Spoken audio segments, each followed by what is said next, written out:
observing the ongoing Gen Z demonstrations in Kenya.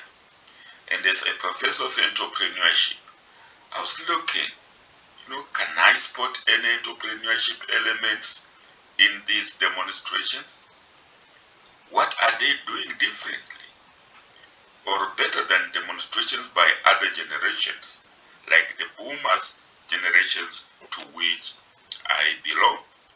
Yes, but first of all, there are three key pillars of entrepreneurship. The first one is creativity.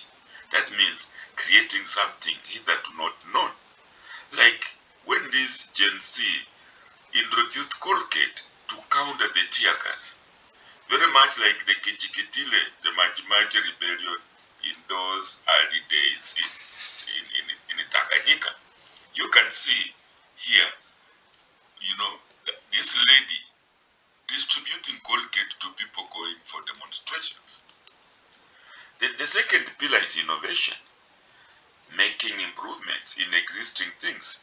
Like this Gen Z, demonstrators started filming their own demos. Rather than depending on the traditional media to do that, they came out with the smartphones, you can see them here, and filming themselves. That is entrepreneurial, isn't it? And finally, calculated risk. This is taking risk, but with plan B. Well, here, only Shakira Wafula can know or tell us what her plan B was, but this was the risk taking, confronting the police.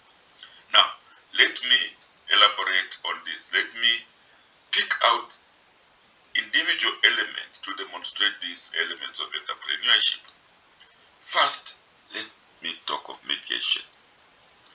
The tech-savvy Gen Z demonstrators acted independently to show that they do not need mediators in the form of politicians or civil society organizations to speak on their behalf. Therefore, we saw very little of civil society organizations participating in it or coming on the forefront. In entrepreneurship, independence is an entrepreneurial personality defining individualists and self-starters who prefer to lead rather than to follow. Individuals who are self-confident, who understand the challenges of starting and operating a business, and are decisive and confident in their ability to solve problems. Yes, confidence, decisiveness, we saw them. We saw these two elements in our Kenyan Gen Z. They want to solve their problem decisively. So, an entrepreneurial lesson. Number two, leaderless. The Gen Z introduced a leaderless approach to managing the situation. In matters of management style, they use the free rein leadership, or also known as laissez-faire leadership. This is a style that emphasizes autonomy and independence of employees. In the free rein leadership style, leaders provide minimal guidance and control, allowing individuals to work freely and take ownership of their tasks, very much like teamwork. And indeed, teamwork is what we have seen among the Gen Zs. Past demonstrations in Kenya had leaders physically leading the pack on what we may call autocratic or dictatorial leadership styles, where the led were to listen and obey the leader. If the leader said we go right, all followers will go right. If the leader said we go left, followers will go left. Yes, we know past cases like past political leaders like Martin Shkuku, Kenneth Matiba, and James Orengo, just to mention a few. They could mobilize thousands of people to large pro-democracy rallies at Kamkunji grounds. For example, when we are demanding for the end of Daniel Arap Moi's rest in peace dictatorial regime.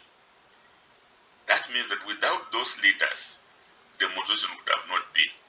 But here, we have seen that demonstration can go on even without leaders such as those. So, the present is very much different from the past. Apolitical. The actual Gen Z had no politicians or political party leaders who are actually known to be easily isolated, intimidated, bribed, or co-opted. Co-opted, yes.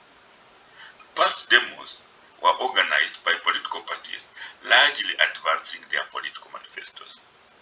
Now, in the field of business, entrepreneurship involves people taking a risk in order to create new business ventures or improve existing ones to gain competitive advantage and to maximize profits. However, political entrepreneurs get the government to pass legislation that guarantees them, their own monopoly.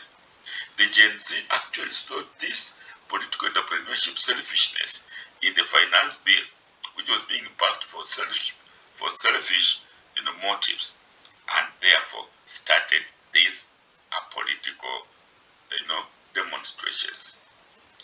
Digitalism. Gen Z employed digital activism and made it very difficult for the authorities to gag them, and hence diverse voices were heard, catalyzing change. They demonstrated that online efforts can translate into real-world changes, and also that digital activism can shape political discourse and policy. Past demonstrations underestimated the power of social media to bring about social, economic, and the political transformation, and used the easily manipulatable, traditional media for communication. They took time to mobilize, and this lowered both efficiency and effectiveness of demonstrations. In Gen Z, the effectiveness and efficiency can actually be seen. Now, in matters entrepreneurship, digital entrepreneurs have the advantage of running online businesses, working from home, setting their own hours of work, and connecting with potential customers around the world, often with lower overhead costs.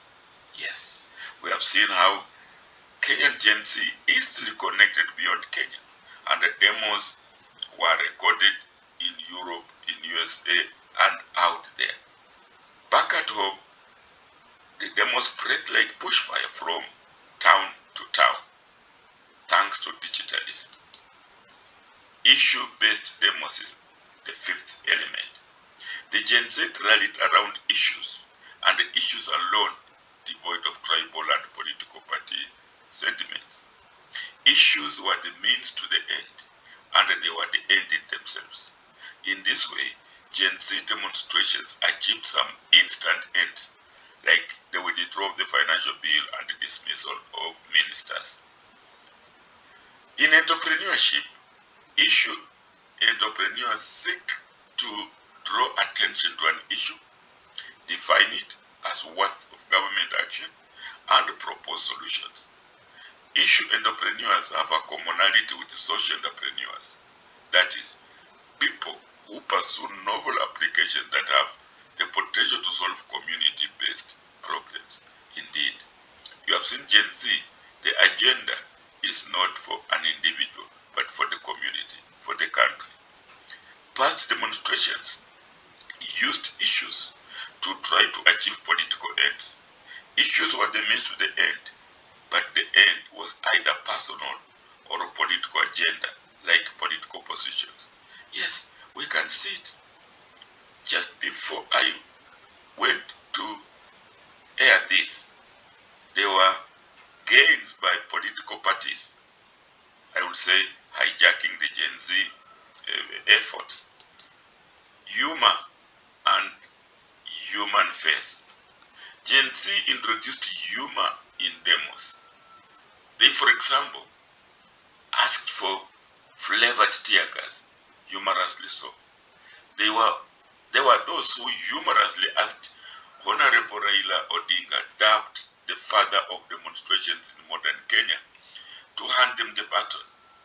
Indeed, when they confronted disabled yes voting parliamentarian, rather than greet them in their style, they actually accorded him presidential escort. Here is humor and human face. An anonymous philosopher said that when two people laugh together, they form a bond in the enjoyment of humor, and that bond is the beginning of the resolution of the conflict they may have had.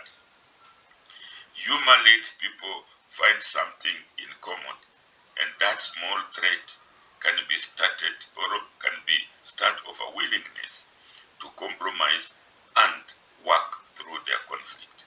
Yes, that just human face act to the disabled MP has made a few already start seeing what they were not seeing before.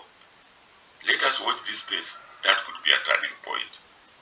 Yes, we saw even occasions in the Gen Z demonstrations where the police helped demonstrators and vice versa. That rapport paid dividends. Yes, this humor and human faith could be something that could bring dividends. Now, the use of artificial intelligence. The Gen Z employed artificial intelligence to create images, songs, and videos that amplified the demo's messages and reached a very wide audience. Artificial intelligence was also used to help educate the wider audiences on the financial bill. Developers, for instance, created specialized GPT, generative pre-trained transformer models, which were designed to answer questions on the finance bill. And therefore, AI was very active in the demos.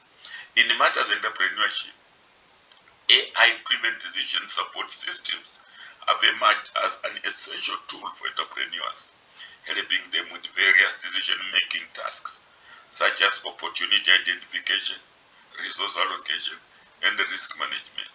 Yes, past demonstrations were largely void of artificial intelligence. Crowdfunding. Now, crowdfunding is the innovative fundraising technique where a large number of people, sometimes called backers, raise small amounts of funds to finance a single project. Gen Z successfully did this through digital platforms. I am meant to understand that this enables supporters to send money for transportation, allowing more people to join the protest. Yes, crowdfunding, a new thing. Past demonstrations depended mainly on single sourcing of funds from their own budgets, and therefore, again, efficiency and effectiveness was lower. Hackings. The Gen Z introduced the tactic of hacking of government websites, disrupting services just to draw attention to their cause. Personal information such as the phone numbers of political leaders were leaked to allow protesters to spam them with SMS and WhatsApp messages. Websites featuring a wall of shame that lists politicians who support the finance bill have been created, and this has helped to pressurize parliamentarians to potentially change their stance. Yes, this is a tactic that upset, very upset. Yes, such innovative tactics were little known or used in past demonstrations. And finally, self-monitoring and evaluation. The young protesters filmed their own entire demo processes, including clashes with police officers, using their smartphones, and then publishing them online. When they reviewed these self-made films, these informed them of the next steps and the next tactics. That's entrepreneurial, isn't it? The Generation Boomers demonstrations depended on traditional media to assess the effects of the actions. And depending on the traditional media, the same media that can be carried by the government limited the actual real monitoring and evaluation. Yes, these are just 10 elements that spotted, entrepreneurial elements that I've spotted in these Gen Z demos. Still, the demos are still going on. It may not be lost to us that more will come. So let's watch, let's see what lessons can we learn. We always say every cloud has a silver lining. A cloud of demos, but it's giving us an opportunity to see how we can use them to teach entrepreneurship. Thank you, and watch this space. I'm coming with more.